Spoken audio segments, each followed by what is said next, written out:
Meus irmãos, eu gostaria de falar nessa manhã, a partir desse texto que nós lemos, sobre o sinal de Deus no mundo. Esse é o título da mensagem. Sinal de Deus no mundo. E o que é o sinal? Um sinal é algo que nós vemos e nos leva a conhecer algo que não vemos. Sinal é algo que vemos e que nos leva a conhecer algo que não vemos. Exemplifico. Quando você vê de longe uma fumaça, te leva a imaginar que algum tipo de combustão, algum tipo de fogo está se iniciando. É algo que você vê que leva a saber de algo que você não está vendo. Quando você está em algum local e vê um papel caído no chão, o que você imagina? Alguém passou e deixou aquele papel ali. É sinal de alguém que alguém passou por aqui. Ou uma marca de sapato, é um sinal que alguém estava aqui. Você não viu a pessoa, mas você viu o sinal. É interessante, uma vez eu estava conversando com alguns amigos meus que não acreditam em Deus e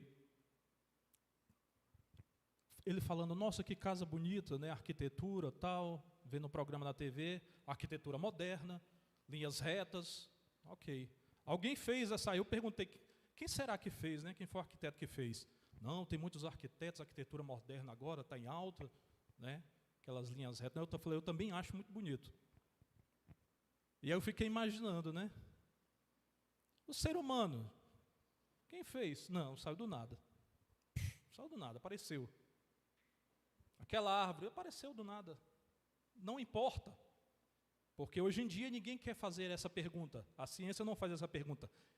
Quem? Só o que é. De onde surgiu esse copo? Nossa, que copo bonito. Alguém fez isso aqui.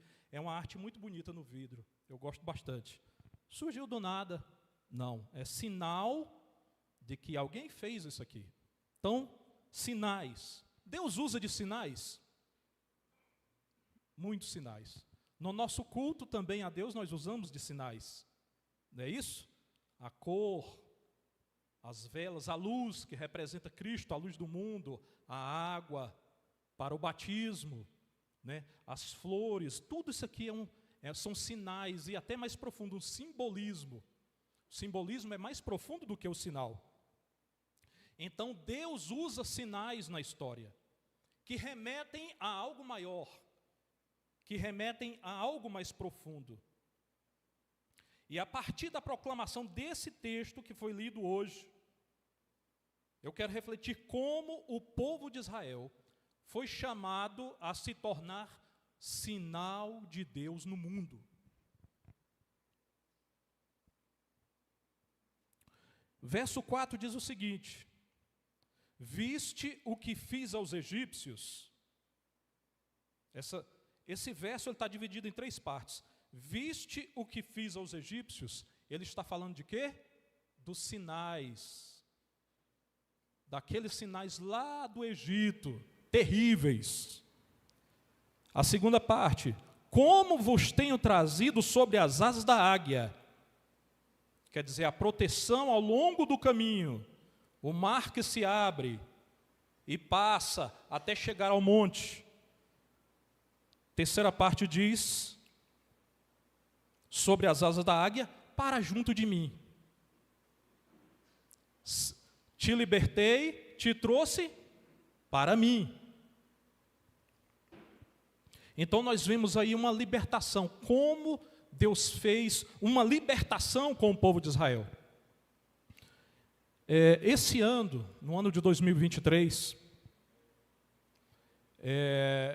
o Ministério do Trabalho disse que mais de 1.000 pessoas, quase 1.000 pessoas, corrigindo, quase 1.000 pessoas, de janeiro a março, foram libertas de uma situação de trabalho análogo à escravidão.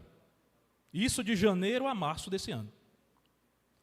E nós temos um caso que saiu agora em fevereiro, né, um caso mais recente que eu lembro, em fevereiro desse ano, que eram 200 trabalhadores, entre homens e mulheres, trabalhando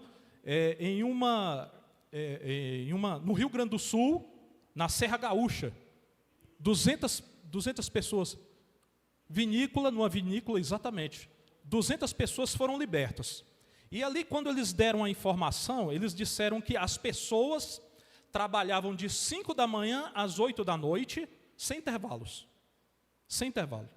Imagina um negócio desse. Então, para que a pessoa pudesse fazer esse esforço todo, conseguisse, havia espancamento, eles usavam choques elétricos, todo tipo de tortura para que as pessoas conseguissem ficar de 5 da manhã às 8 da noite. Quando dava 8 da noite, aí tinha um alimento, mas só que o alimento era estragado. Eles pegavam restos de comida e davam para as pessoas se alimentarem. Então, aquelas 200 pessoas foram libertas desta condição. Então, de janeiro a março, quase 1.000 pessoas foram libertas. E isso nos assusta, porque ainda acontece ainda hoje. Né? Pessoas que estão em busca de um trabalho e são enganadas, são levadas para um local e mantidas cativas ali, e para serem exploradas no trabalho escravo.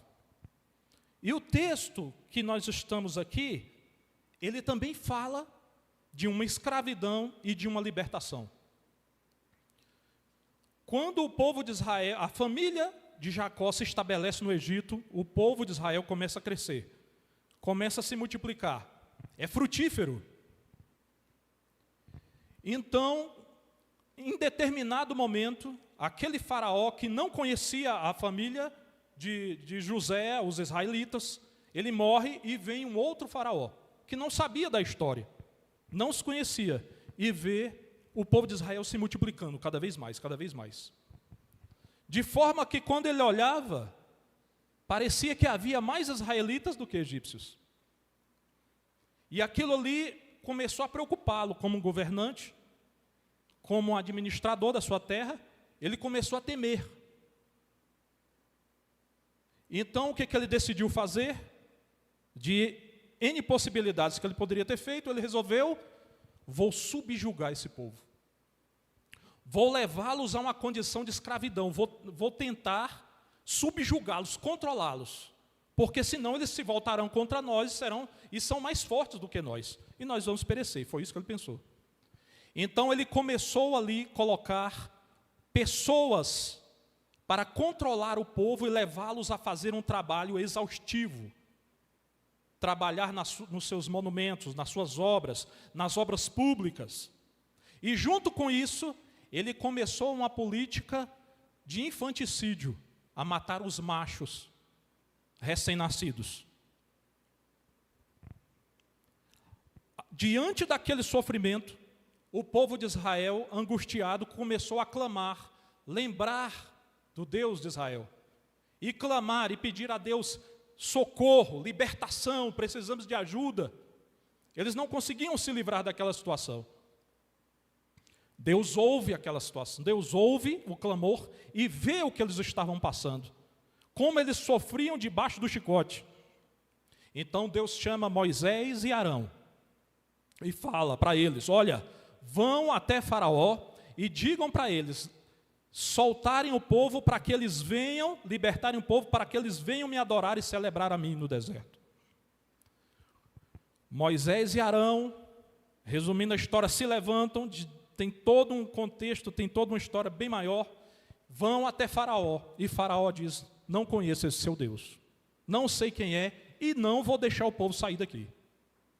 Virou uma mão de obra escrava, muito boa para ele. Diante disso, começou uma guerra entre Faraó e Iavé. E aí você sabe o que aconteceu. Um homem querendo brigar com Deus não vai se dar bem, né, irmãos? Não vai se dar bem. Então Deus começa, primeiro sinal, o Nilo se transforma em sangue. Depois vieram as rãs que invadiram o Egito, praga de piolhos, as moscas, praga no gado, o gado adoeceu e morreu, e eles ficaram sem ter o alimento, né, a carne, e os derivados que ela poderia produzir, feridas nos corpos deles, feridas infeccionadas, o granizo que destruía e também queimava, gafanhotos que destruía as plantações, as trevas, eles ficaram em trevas completas, né, em trevas e alguém tentava pedir ajuda ao outro e não conseguia enxergar, ninguém se enxergava. E por último, a morte dos primogênitos. Diante disso, Faraó se rendeu. Foi demais para ele naquele momento, então ele disse: olha, tira esse povo daqui, vai adorar o teu Deus, eu não quero saber mais de vocês. Mas ele se arrepende. Nesse momento ele pensa: eu vou preparar o meu exército, vou seguir esse povo e destruí-los. Então ele prepara o seu exército, vai atrás do povo de Israel. O povo de Israel está no mar, na beira do mar, na borda do mar, e o exército de Faraó atrás. Moisés clama ao Senhor, o Senhor fala: toca na água com o cajado, as águas se abrem. O povo de Deus entra a pé enxuto, atravessa, e o exército entra atrás, as águas se fecham, e assim Deus destrói Faraó e o seu exército. Sinais de Deus. Lembra, verso 4, o que fiz aos egípcios, e como tenho trazido vocês sobre as asas da águia para junto de mim. Irmãos, assim como Deus liberta o seu povo, Deus libertou o seu povo, e foi a nossa história de salvação, hoje Deus também traz libertação, e nós precisamos de libertação. Olhando à nossa volta, se pergunte: será que algumas pessoas precisam de libertação? Quando nós olhamos à nossa volta, será que nós precisamos de libertação? Sim, nós precisamos de libertação. Mas libertação do quê? Libertação do pecado. E o que é o pecado, Marcos? Pecado é uma palavra, um ato ou um desejo contrário à lei de Deus. Uma palavra, um ato e um desejo contrário à lei de Deus. A Bíblia diz que todos pecaram e estão afastados da glória de Deus. E nessa vida de se rebelar, de desafiar a Deus, de desprezar a vontade de Deus, o homem se encontrou acorrentado, algemado pelo pecado. Não consegue mais fazer a vontade de Deus, mas somente a sua própria e aquilo que a sua natureza pecaminosa o leva a fazer. Mas eu quero dizer para você que através da cruz de Cristo, o homem que pecou e trouxe sobre si morte, doença, condenação, destruição, recebe da parte de Deus um alívio, recebe da parte de Deus uma esperança, e essa esperança nós comemoramos na Páscoa. Cristo, vivendo obediente à vontade de Deus, se entrega e é crucificado. Naquele momento, Cristo toma o nosso lugar, o lugar da condenação, que o homem deveria ser julgado e ter sobre si. Deus toma o nosso lugar, Jesus toma o nosso lugar na cruz do Calvário. E ali a condenação que era para mim, cai sobre ele. E para que eu seja liberto, a graça de Deus tem que vir, Deus tem que se inclinar para mim e me chamar. Vir até o meu coração, colocar fé no meu coração, tirando o peso da balança, que está sempre pendendo para o lado do pecado, para que eu possa dizer ou sim ou não para Deus. Aí está uma grande polêmica, mas eu não vou entrar nisso. Mas Deus tira esse peso, para que eu possa dizer sim, vamos dizer assim. Algumas pessoas dizem não. Alguns dizem sim. Então o que precisamos fazer, na verdade?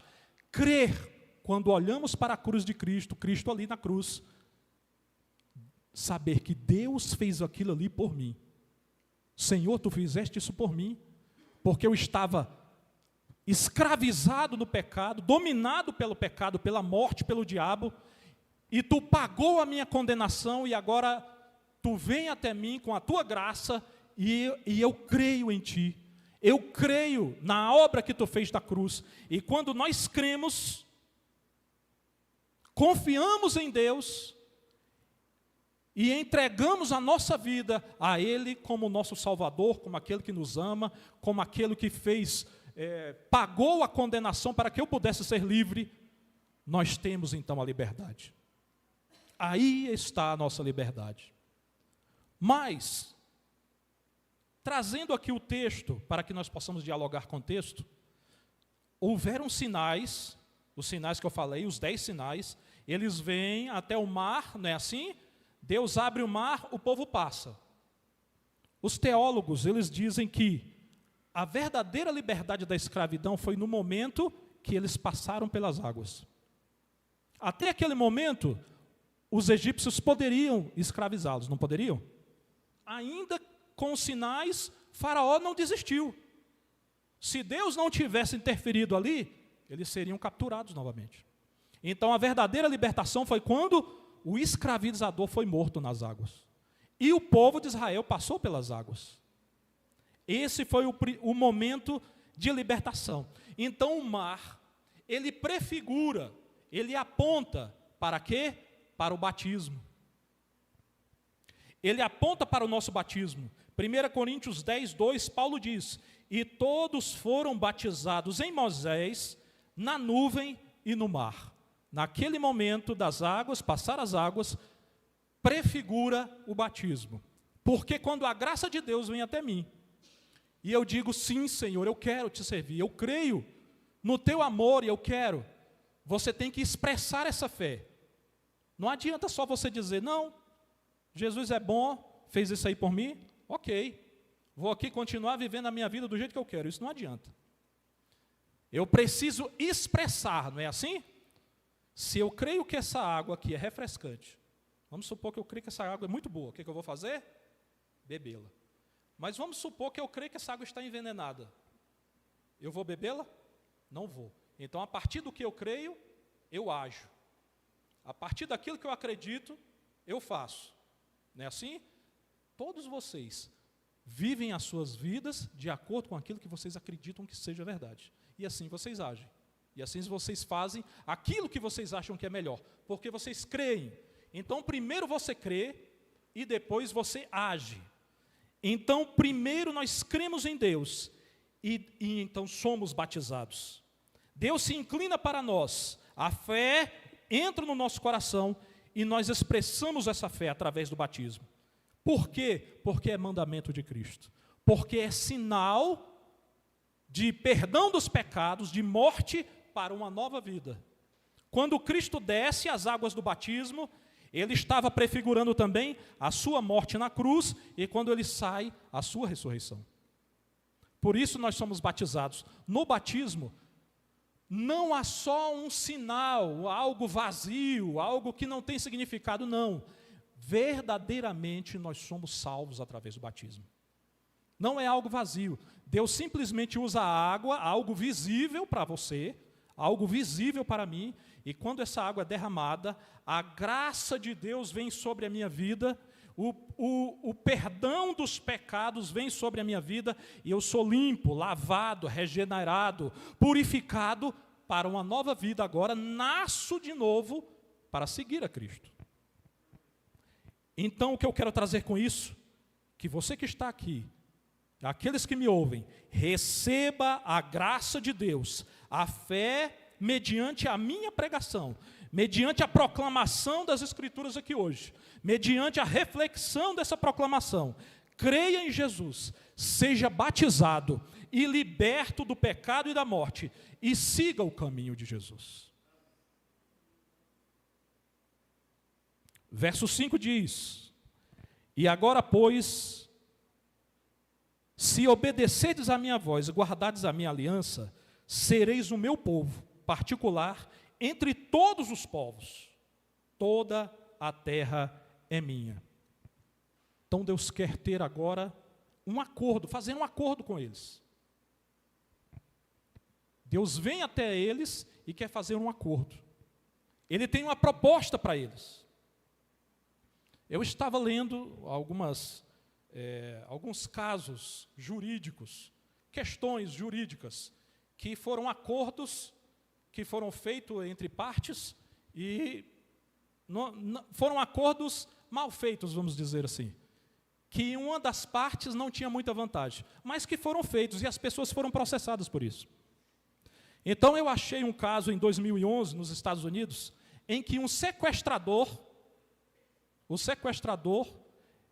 ela entrou com a ação na justiça contra a vítima. Isso aconteceu em 2011. O que acontece? O sequestrador preso, ele já estava preso. Então o sequestrador o sequestrador vítima, pediu $235 mil.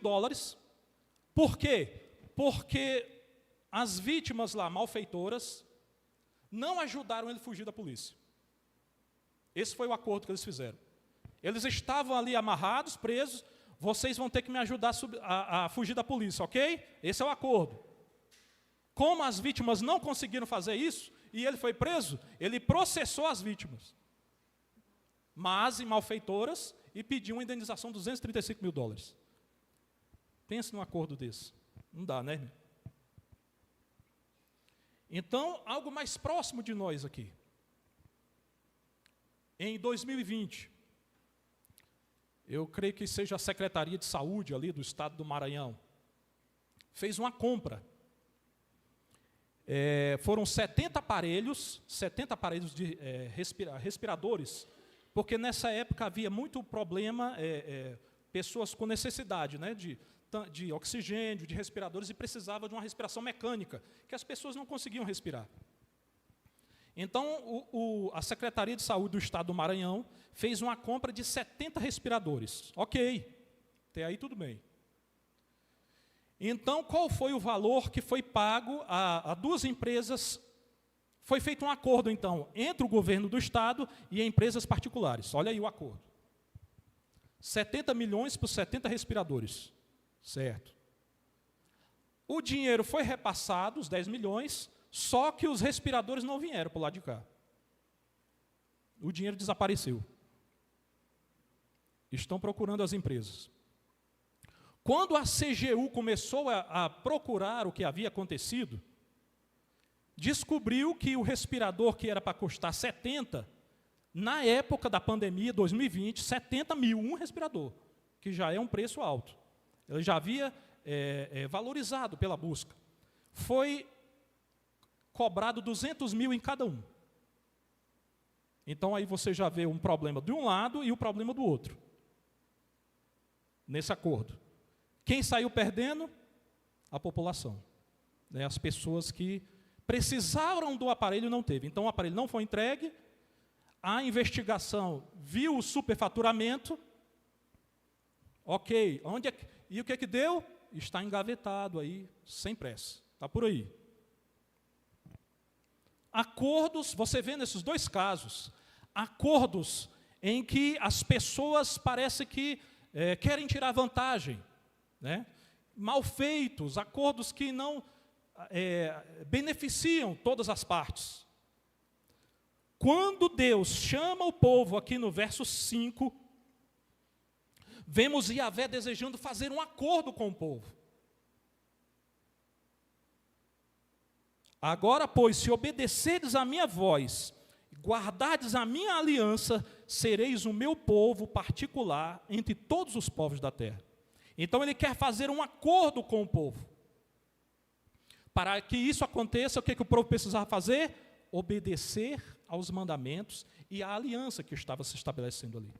Queridos, hoje Deus também quer fazer uma aliança conosco. O mesmo Deus que se manifestou lá ao povo, naquele momento, na história da salvação, vem sempre ao nosso encontro, querendo ter uma relação com você, querendo ter uma relação comigo, um acordo, fazer um acordo, uma aliança, que é muito mais do que um acordo, um compromisso com você, um compromisso comigo.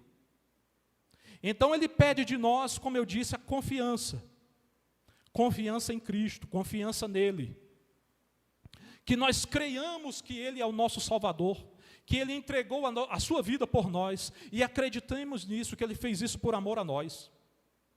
E aí, crendo nisso, confiando, acreditando com a inteligência, não, eu acredito que Deus fez isso por mim, que ele entregou a sua vida por mim, então eu aperfeiçoo a minha fé, com essa confiança, a fidúcia, eu aperfeiçoo essa fé com atitudes, com gestos, com práticas, eu aperfeiçoo e confirmo a minha fé, através de atitudes agradáveis a Deus. Porque Tiago diz, uma fé precisa levar a ação, senão ela será uma fé morta. A fé precisa agir, senão ela é uma fé morta. Deus quer fazer um acordo com você. Mas por que a lei é tão importante, Marcos? A lei de Cristo, nessa aliança que Deus propõe a nós agora, a lei de Cristo, ela está fundamentada na lei de Moisés. Ela está baseada na lei de Moisés. Quando Cristo ele fala sobre a lei, ele diz, olha, eu não vim para acabar com ela, eu não vim para deixar ela de lado, destruir, não, mas eu vim para confirmar. Em vez de superar, ele foi ampliar a lei. No não matarás, ele diz, olha, não é só não matar. Se você odiar, sabe aquele político que você não gosta? Se você odiá-lo com ódio de morte, você já matou. Você já pecou, você já errou. Não é assim? Se você lançar uma palavra de morte, se você agir produzindo, são coisas muito mais sensíveis. Se você desejar a morte do seu irmão, você já o matou, você já pecou. Então parece que Cristo aprofunda e amplia a lei. Claro que a parte cerimonial não existe mais, isso foi superado, como diz Hebreus. A parte cerimonial, a parte sanitária, as leis cerimoniais, as datas festivas, tudo isso foi superado, mas a parte moral, Cristo usa baseado na lei de Moisés, em cima da lei de Moisés. Nós vemos isso, onde é que está a carta magna dessa aliança? Mateus 5-7, está ali. Os nossos irmãos têm pregado com muita profundidade, tanto Mateus como Rafael. O que Deus quer de nós, o que Jesus quer de nós? Está ali, Mateus 5-7. Bem-aventurados, felizes vocês serão, se vocês fizerem isso, isso, isso. E isto está fundamentado na lei de Moisés. Então Deus pede isso de nós, que nós guardemos esta aliança. Guardar a aliança significa se comprometer com as propostas de Deus. Deus tem uma aliança para vocês também. Imagine agora vocês, os teólogos dizem que o povo de Israel ficou 2 anos, 2 meses e 20 dias, ao pé do monte. Saíram do Egito e ficaram, quando chegaram no pé do monte, 2 anos, 2 meses e 20 dias. E Deus ali, eu quero ter uma relação com vocês. Da mesma forma, Deus chama vocês hoje. Eu quero ter uma aliança com você, Marcos. Eu quero ter uma aliança com você, meu filho e minha filha. E o que eu preciso fazer, Deus? Creia na obra de Jesus. Creia na obra de Jesus. Naquilo que Ele fez por você. Em todos os momentos da sua vida. Estou alegre. Louvado seja o nome do Senhor. Cristo me salvou. Cristo é meu amigo. Você está triste? Glória a Deus, Cristo está comigo, Ele me sustenta. Você está passando pela luta? Cristo está comigo, Ele morreu na cruz por mim. Você está passando por angústia, por perda? A sua fé tem que ser sustentada em Cristo, senão você vai perder e você vai enfraquecer. Você vai perder a sua fé, você vai enfraquecer. E em todas as suas atitudes, você tem que lembrar da aliança que você fez com Deus. Em todas as suas atitudes, todas. Será que as propostas de Jesus têm interferido na minha vida? Nas minhas opções, nas minhas escolhas? Será que na hora de eu tomar decisão, na hora dos meus interesses pessoais, eu sempre lembro daquilo que Cristo falou para mim? Eu sempre lembro dos mandamentos? Eu sempre lembro daquilo que Deus... Isso é ter aliança. Muitas pessoas já quebraram a aliança com Deus. Mas, irmão, permaneça firme. Permaneça firme. Esteja em aliança com Deus. Nunca deixe de lado as indicações com Deus. Então, nós vemos o acordo. Terceira coisa, para nós terminarmos. Verso 6. Vou pegar o 5 e o 6 porque estão associados. Agora, pois, se obedeceres a minha voz, guardares a minha aliança, sereis meu povo particular, reino de sacerdotes, nação santa, ou nação consagrada. Se vocês tiverem uma aliança comigo, povo eleito, não é assim? Povo particular, povo eleito, reino de sacerdotes, nação santa. Nós temos ali a história, eu estava lendo naquele livrinho dos diário que a igreja anglicana nos proporcionou para meditações diárias. Então, lendo ali, eu encontrei a história que Mike Whitmer conta sobre dois amigos, muito amigos, já desde a infância, vinham e cresceram e ali se tornaram profissionais. Nomes pequenos, Bob e Tom. Bob abre uma empresa. E a empresa dele começa a crescer e a ser desenvolver bem remunerado. E ali a empresa está produzindo bastante. E Tom, que também era um profissional ali na sua área, começa a prestar, por convite do Bob, da empresa, que sabia das habilidades dele, chamou ele para trabalhar naquela empresa. Ok. E os anos se passam ali, a empresa cresce bastante. A empresa cresce. Em determinado momento, ao fazer uma auditoria, o Bob, dono da empresa, descobre que o Tom havia desviado milhares de dólares. Então ele chama aquele homem, com a presidência da empresa, chama ali o seu amigo, e ele ficou muito magoado, irritado com aquela situação. E falou que iria processar, demitiu, e falou que iria processá-lo por aquilo que ele tinha feito. Quando Tom, que era amigo, foi descoberto, todas as pessoas da empresa viram, porque eles eram muito amigos, eles sempre estavam ali, era uma pessoa muito carismática, viram que ele ficou profundamente arrependido. Ele pediu desculpa diante da empresa, ficou muito chateado e arrependido. O vice-presidente notou aquele comportamento dele e viu que realmente, sinceramente, ele estava arrependido pelo que tinha acontecido. Então ele propôs ao Bob, olha, você recontrata ele, perdoa ele, vocês são amigos, recontrata ele por um salário menor, para que ele possa repor aquilo que ele desviou. Olha o conselho.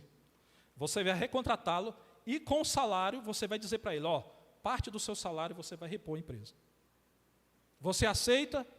E ele aceitou. Ele se tornou o melhor funcionário daquela empresa. A gratidão que ele teve para com o seu amigo foi tão grande que ele sempre se destacava, mês a mês. Queridos, essa história nos fala de relacionamento. A relação de amizade entre as pessoas, ela precisa de respeito. Precisa de ter respeito, consideração e sempre querer o bem do outro. Mas muitas vezes, na nossa vida, parece que as coisas ficam um pouco confusas e outras coisas se metem no meio da nossa amizade. E da relação familiar e todas essas coisas. Mas nós temos que ter sempre em mente que numa relação nós temos que querer o bem da outra pessoa, o bem do outro. E Yahvé, naquele momento, ele buscava uma relação conosco, uma relação com o povo, e também conosco hoje. Mas naquele momento, ele buscava uma relação íntima com o povo. Ele poderia ter deixado aquele povo para lá, mas não. Liberta. Veja como eu trouxe vocês até a mim. Não foi até um terreno, foi até... Eu trouxe vocês para mim. Eu libertei vocês para serem meus. O que é que ele queria? Amizade. Eu estava conversando com a minha esposa. Como é interessante. Parece que Deus é aquele amigo, assim, sabe aquele amigo que gosta de estar o tempo todo com você? O tempo todo, irmãos. Porque você passa o dia assim, aí tá, você se envolve em muitos afazeres, muitas coisas, aí depois você fica, meu Deus, eu não orei. E fica aquele negócio, não, eu não orei. Eu devia ter orado. Eu não sei se vocês sentem isso, você sente isso? Meu Deus, eu deveria ter feito aquilo, mas que coisa. E o dia todo, irmão, e passa o dia assim, parece que Deus está o tempo todo, Marco, vem aqui ficar comigo, meu filho, vem aqui ficar comigo, parece que Deus é aquele amigo que gosta de estar bem juntinho. Essas pessoas, as pessoas que têm esse dom de cantar, né, de tocar, do instrumento, né, se você ficar muito tempo sem tocar para Deus, fica aquele negócio, parece que está faltando alguma coisa. Oh meu Deus, vou louvar aqui, começa a cantar, começa a adorar o Senhor, mas se você não fizer isso, parece que está faltando alguma coisa, parece que o Espírito Santo está pedindo, olha, cadê você, meu filho? Estou aqui, vim aqui, viração do dia, vim aqui falar com você, e você nem prestou atenção em mim. Você está preocupado com os afazeres, você está preocupado com a televisão, está preocupado com as séries, você está preocupado, claro, com o seu trabalho, mas você não tem nem um minutinho para falar comigo. Deus ele gosta de relação, irmãos, de intimidade, de relacionamento. Ele quer você junto dele o tempo todo, falando com ele na mente, conversando com ele. Está pregando, está falando com ele, está cantando, está falando com ele. Está lavando panela, meu Deus, me lava aqui igual tu lava essa panela, Jesus. Me limpa, meu Pai. Está ali, ô Senhor, me ajuda no arroz, traz o arroz, está faltando arroz. Senhor querido, tu é bom demais. Ontem tu não deixou faltar arroz. Irmão, o dia todo, parece que o Espírito Santo fica chamando você. Está lavando o carro, meu Deus, me limpa também, Jesus. Senhor, me dá um dinheirinho para consertar aqui a mecânica. E vai falando com Deus, irmão. O que vier no teu coração. Mas tenha relação com Deus. Deus gosta de relação. Porque quando você não tem, você sente falta. Fica aquele vazio assim, meu Deus, não orei hoje, não falei nada. Me perdoa, não é ou não é assim? Deus é um Deus de relação. E Ele quer fazer uma aliança. E Ele diz que oferece ao povo 3 coisas. Olha, vocês serão um povo particular meu. Entre todas as nações da terra, vocês são meus. Propriedade particular de Deus. Separado. Entre todas as nações da terra, vocês serão sacerdotes, não é isso? Um reino de sacerdotes. E o que é o sacerdote? O sacerdote é aquele que fala de Deus, fala das coisas de Deus para as pessoas, não é assim? E fala para Deus dos problemas das pessoas. Senhor, o Marco está com problema. Marcos, Deus é bom. Esse é o sacerdote. Ele torna presente Deus entre o mundo. Ele faz as pessoas se lembrarem que existe um Deus. Ele faz as pessoas se lembrarem que Deus é eterno, todo-poderoso, santo, glorioso, justo, perfeito, amoroso. Ele faz as pessoas se lembrarem disso. Esse é o sacerdote. E eu vou ligar esse ponto com o Novo Testamento. O texto do Novo Testamento é o discurso da missão. O nosso pastor falou sobre a missão domingo passado. A nossa obrigação, o Rafael também falou, de forma, né, podemos falar de Deus no almoço, podemos falar de Deus na lanchonete, tomando uma água, numa caminhada, podemos falar de Deus. Naquele momento você é sacerdote. Nação de sacerdotes, porque tem uma missão que é testemunhar Deus e torná-lo presente no mundo. E a terceira coisa, que é nação santa. Você se relaciona com as pessoas, mas não com o pecado delas. É uma missão de um convívio saudável, de levar o bem até as pessoas, mas não compartilhar o pecado. Não é isso? Essa é a nação santa. Então Deus faz essa aliança. Se vocês cumprirem esse acordo, os meus mandamentos, vocês vão ser propriedade particular minha. Vocês vão ser uma nação de sacerdotes. É aí que está a mensagem que eu estou falando. Vocês vão ser sinal de Deus para as pessoas que estão lá fora.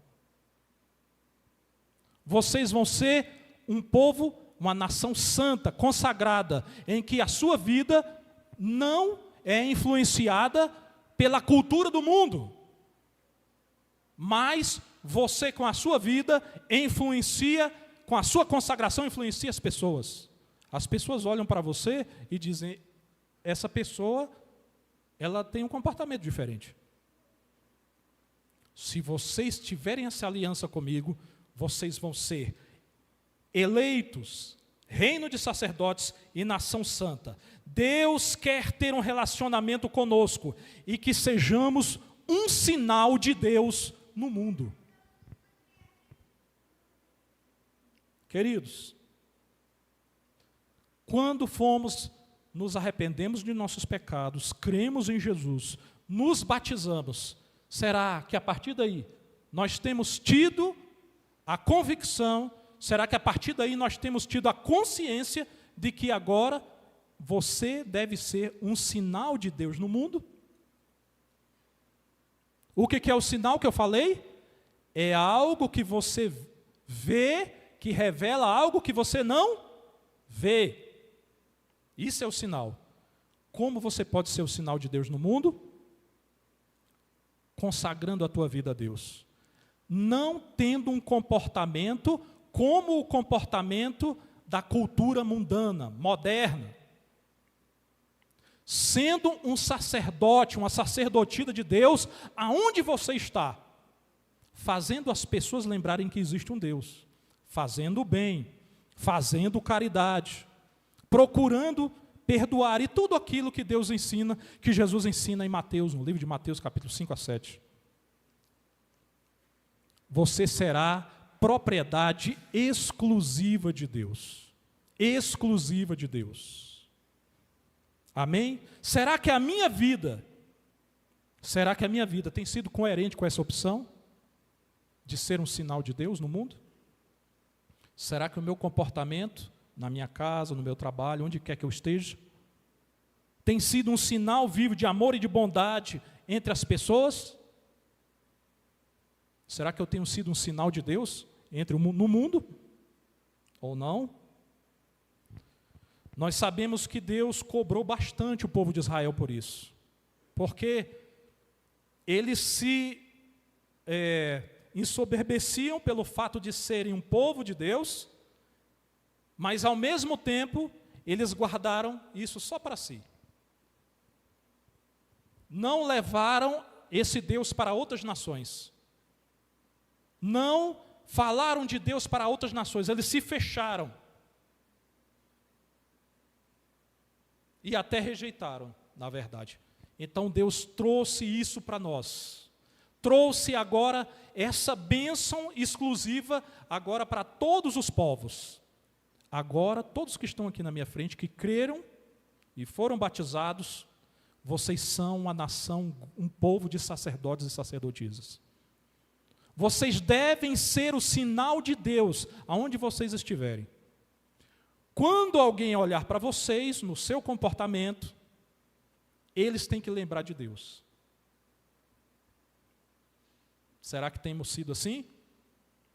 Sinal de Deus no mundo? Vamos orar. Feche os seus olhos. Nós te bendizemos, ó Pai, pelo teu amor, pela tua ternura, que manifestaste ao teu povo lá em Israel, Senhor. Fizeste-os sair do Egito e libertar, guiá-los através do deserto. Senhor, fizeste deles um povo, uma nação de sacerdotes, uma nação santa. Nós te pedimos, Senhor, abre os nossos corações, os nossos espíritos, a tua palavra, Senhor Deus, e torna-nos atentos à tua voz, para que nós possamos guardar a aliança contigo, os teus mandamentos, crer e confiar no sacrifício de Cristo na cruz e agir a partir disso. Senhor, para que nós possamos então ser um povo, uma nação de sacerdotes e sacerdotisas, para que nós possamos ser o sinal de Deus nessa geração, nesse povo, nos tempos atuais. Senhor, tira toda timidez, todo acanhamento, toda vergonha, todo medo, Senhor Deus, e que nós possamos ser sinal de Deus no mundo hoje. Assim nós te pedimos, Pai, em nome de teu amado Filho Jesus Cristo. Amém.